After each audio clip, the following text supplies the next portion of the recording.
రాష్ట్రానికి వచ్చినప్పుడు ఈ రాష్ట్రానికి 12 సంవత్సరాల్లో కేంద్రంలో అధికారం ఉన్న భారతీయ జనతా పార్టీ ఈ రాష్ట్ర అభివృద్ది కొరకు ఏం చేసిందో చెప్తే బాగుంటుంది. వాళ్ళు వచ్చినప్పుడు ఆ జాతీయ పార్టీ అధ్యక్షుడు మేము 12 సంవత్సరాల్లో తెలంగాణ ప్రజల మనసు గెలవడానికి వచ్చేసారి అధికారంలో రావడానికి ఇన్ని పనులు చేశామని చెప్పాలి.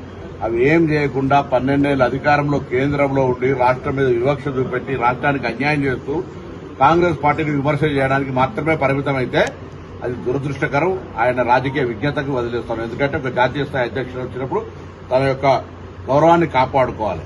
ఇక్కడికి వచ్చేసి రాష్ట్రాన్ని రాష్ట్ర ప్రభుత్వాన్ని విమర్శించడమే పని పెట్టుకుంటే కేంద్రం అనేక హామీలు ఇచ్చింది. అలా తెలంగాణ విభజన హామీలు కూడా అమలు చేసే పరిస్థితి లేదు. తెలంగాణ ఏర్పాటును అనేక సందర్భాల్లో అవహేళన పరిచినటువంటి పార్టీ తెలంగాణలో భూస్థాపితమై తెలంగాణలో స్థానిక సంస్థల్లో కార్పొరేటర్లు ఎంతమంది గెలిచారో లెక్కేసుకోమంటున్నా. ఆల్ ఇండియా ప్రెసిడెంట్ సర్పంచ్లు ఎంత గెలిచారో లెక్కేసుకో. 8 మంది ఎంపీలు కూడా టీఆర్ఎస్ తోటి కుమ్ముక్కైనా కాబట్టి 8 మంది ఎంపీలు గెలిచారు. టీఆర్ఎస్ నీ కొరకు త్యాగం చేసి రాజకీయ ఆట లోపల వాళ్ళు మీకు సరెండర్ అయిన కాబట్టి 8 మంది ఎంపీలు గెలిచినారు. కాబట్టి మీరు అదేదో పెద్ద ఇక్కడ తెలంగాణలో మేము ఇది ఓడుస్తాం అది ఓడుస్తాం అంటే ఇక్కడ ఏం అటువంటి గ్రౌండ్ లేదు. ఇక్కడ ఎవరు మేము వదిలిపెట్టి మీకు రా బాబు అని స్వాగతం చెప్పడానికి సిద్ధంగా లేవు. మాట్లాడేటప్పుడు నేను హోదాకు తగ్గట్టు మాట్లాడమని కోరుతాను.